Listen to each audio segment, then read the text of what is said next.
declared neutrality.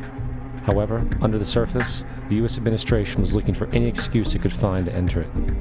In a noted observation by Secretary of State William Jennings, the large banking interests were deeply interested in the World War because of the wide opportunities for large profits. It's important to understand that the most lucrative thing that can happen for the international bankers is war, for it forces the country to borrow even more money from the Federal Reserve Bank at interest. Woodrow Wilson's top advisor and mentor was Colonel Edward House, a man with intimate connections with the international bankers who wanted in the war. In a documented conversation between Colonel House, Wilson's advisor, and Sir Edward Grey, the Foreign Secretary of England, regarding how to get America into the war, Grey inquired, "What will Americans do if Germans sink an ocean liner with American passengers on board?" House responded, "I believe that a flame of indignation would sweep the United States, and that by itself would be sufficient to carry us into war." So, on May 7, 1915, on essentially the suggestion of Sir Edward Grey, a ship called the Lusitania was deliberately sent into German-controlled waters where German military vessels were known to be. And, as expected, German U-boats torpedoed the ship, exploding stored ammunition, killing 1,200 people.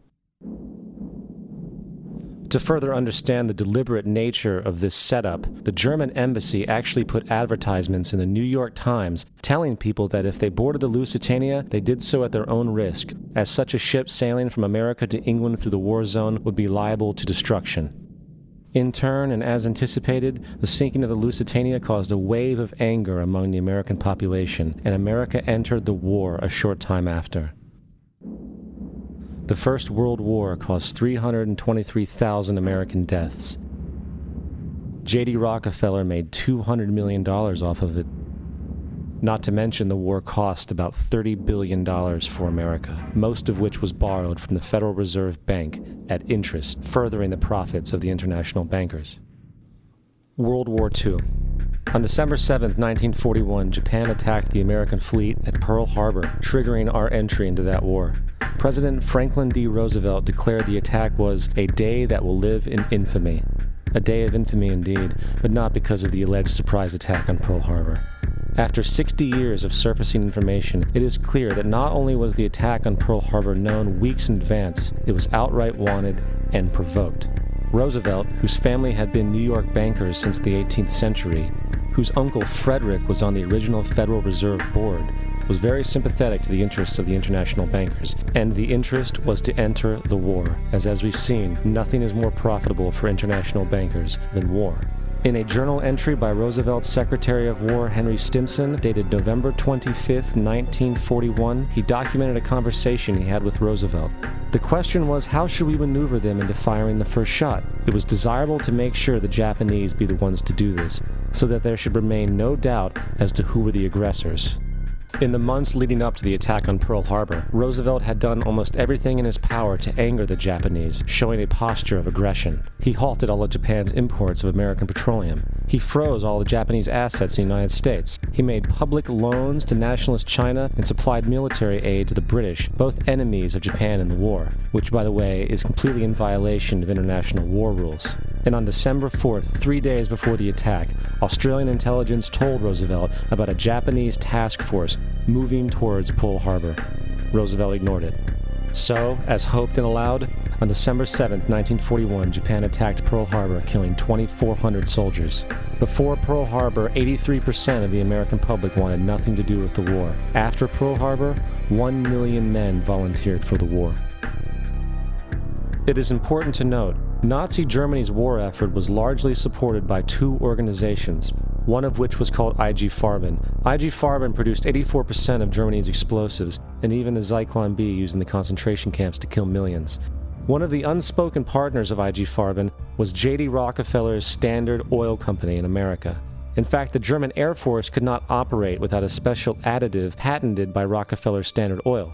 The drastic bombing of London by Nazi Germany, for example, was made possible by a $20 million sale of fuel to IG Farben by the Rockefeller Standard Oil Company. This is just one small point on the topic of how American business funded both sides of World War II. One other treasonous organization worth mentioning is the Union Banking Corporation of New York City. Not only did it finance numerous aspects of Hitler's rise to power, along with actual materials during the war, it was also a Nazi money laundering bank, which was eventually exposed for having millions of dollars of Nazi money in its vaults.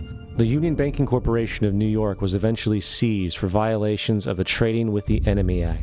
Guess who the director and vice president of the Union Bank was?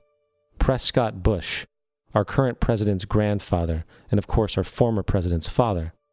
Keep that in mind when considering the moral and political dispositions of the Bush family. Vietnam. The United States' official declaration of war on North Vietnam in 1964 came after an alleged incident involving 2 U.S. destroyers being attacked by North Vietnamese PT boats in the Gulf of Tonkin.